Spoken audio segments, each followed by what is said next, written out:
Right now at 6, another community in shock, shaken by gun violence. It's sad. It's sad.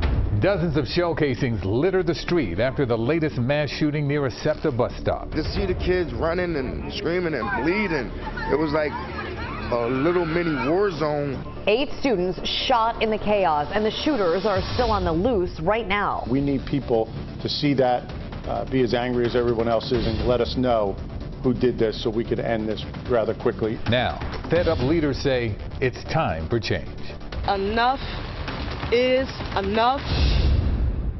One day after the shooting, the neighborhood is still trying to come to grips with the violence. I'm Yuki Washington. I'm Jessica Cartalio. A 16-year-old remains in critical condition after yesterday's shooting. Police believe that they have found the blue Hyundai sedan connected to the shooting, and they're looking at another stolen car that might also have clues. Police are looking for at least 4 individuals, 3 shooters, and a driver. Our coverage continues. Now it's about the search for the shooters and a community trying to cope with the tragedy. Let's start with the latest on the investigation with Dan Snyder at police headquarters. Dan?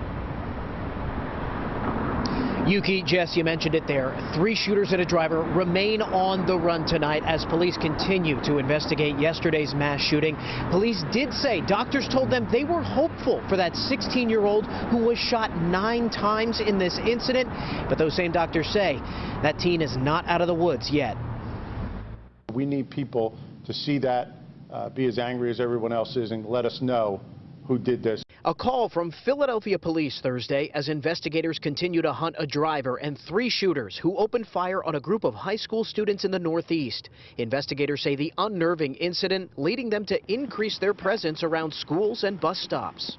We're going to change our routine and be more present in those corridors during those times. While no one is in custody at this time, Deputy Commissioner Frank Venor says investigators are following up on a slew of community tips and are checking into social media posts. One development Thursday, police confirmed the blue Hyundai believed to be used in the shooting has been recovered. That car was stolen from the 7th District, a location up in the 7th District. When officers went to take the report on that stolen car back on the 2nd of March, they found another stolen car parked there.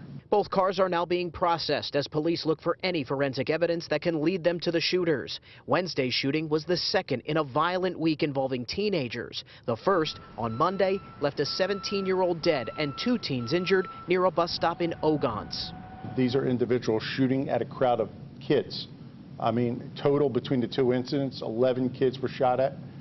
That's really concerning. Mayor Sherelle Parker on Thursday was asked about how she hopes to combat violence in the city. Parker says her full plan will be released in a little over a month on her 100th day, but notes everything is on the table.